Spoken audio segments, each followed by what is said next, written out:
In a season where Manchester City won the Premier League, FA Cup and the Champions League, just how did Southampton stop them from winning the quadruple? As for the match facts, Man City dominated the ball, recording nearly triple the number of passes and over 72% of the possession, although it would be the Saints who managed to create more chances and in shots and shots on target. Pep Guardiola lined his side up in his familiar 4-3-3 formation, with one midfielder holding as a 6 and the other two as box-to-box number 8s.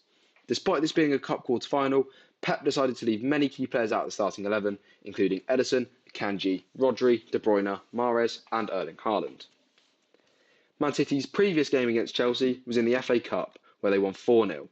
Kyle Walker played this match in his natural position at right-back before being moved to a less familiar role at centre-half, allowing Cancelo to return at right-back.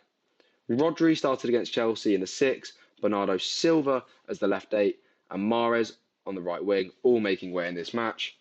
Phil Foden and Cole Palmer both started against Southampton and Chelsea, except in opposite roles. Southampton lined up with a double pivot in a 4-2-3-1 formation. Captain James Ward-Prowse has covered the most distance in the Premier League over the past 2 seasons, and him playing in the 10 allows him to call and lead the press. Despite playing a flat back 4, Nathan Jones opted to play 3 natural centre-backs, one of which was Lianco at right back, who was looking to be aggressive on Jack Grealish throughout the match. This did also allow Southampton to pivot into a 5-3-2 out of possession if placed under sustained pressure by Man City.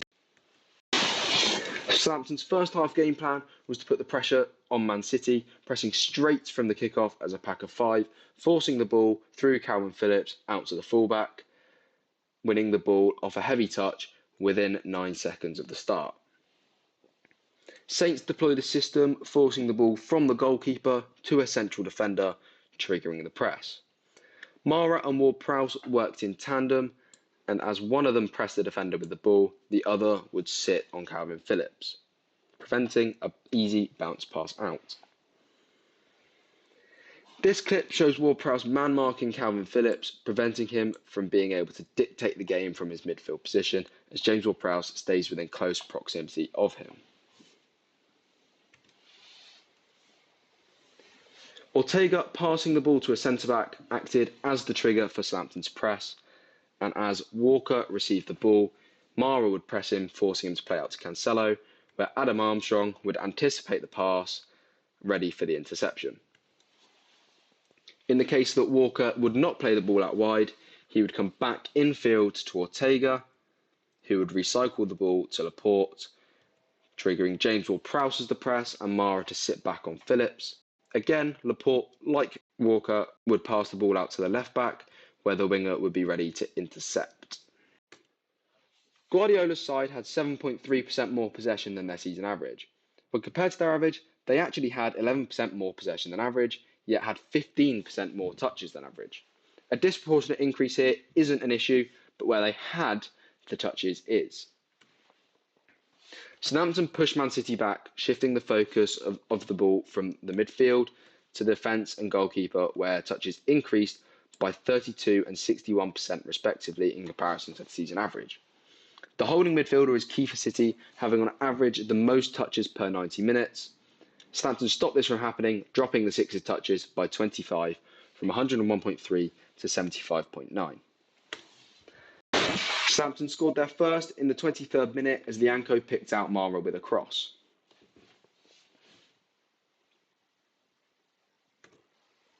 Jones deliberately deployed man of the match Lianco out of position at right back for the first hour of the game to be aggressive as he makes the most defensive actions, interceptions and clearances, and as a result managed to create the most chances in the game with 2. City's break is interrupted by Lianco's aggressive anticipated interception.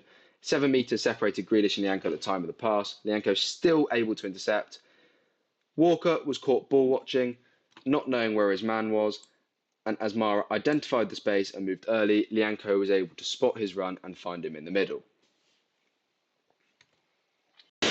The second goal followed less than 5 minutes later, a long-range shot from 31 metres.